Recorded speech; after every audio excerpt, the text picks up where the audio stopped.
নাফরমানির শব্দ আছেই। তোরে চালাক বলবে কেন? বাটফার আবার চালাক হয় কেমনে? মিথ্যাবাদী আবার চালাক হয় কেমনে? বেহায়া নারী চালাক হয় কেমনে? বেনামাজ সন্তান চালাক হয় কেমনে? বলো মিয়া। তাহলে এই জন্য বললাম,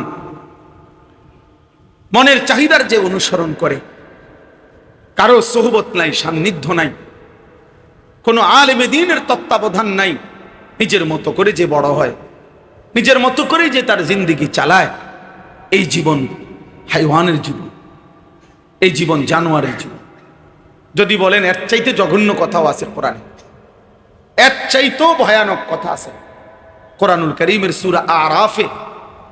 একজন নাফরমানের পরিচয় দিতে গিয়ে আল্লাহ বলছে যে ওয়াত্তাবা হাওয়াহু, সে তার মনের চাহিদার অনুসরণ করেছে, তার মনের ইচ্ছার অনুসরণ করেছে।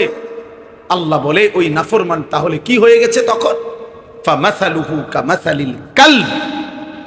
দোস্ত আমার, কোরআনুল কারীমের স্পষ্ট আয়াত, আল্লাহ বলেন মনের চাহিদার অনুসরণ করেছে, ফলে তার উদাহরণ কামাসালিল কালব, কুত্তার মতো। কুত্তার মতো কি বলেন হুজুর? কালব অর্থ কি?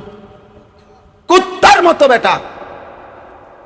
এজন্য যুবক মনে রাখিস বন্ধু, যে কপালে সেজদা নাই, যে কপালে আল্লাহর গোলামি নাই, নারী ছবি, অশ্লীল দৃশ্য, অসভ্যতা, বেহায়াপনা, মোবাইলের এই উলঙ্গপনা, একটা ওয়াক্ত সেজদা দাও না, অথবা যেই মাঝবয়সী লোক জীবনভর সুদ খান, ঘুষ খান, হারাম খান, মিথ্যা হারাম রোজগার করেন, মনে রাখেন বাপ, মনে রাখো সন্তান, এই জীবন কুত্তার জীবন।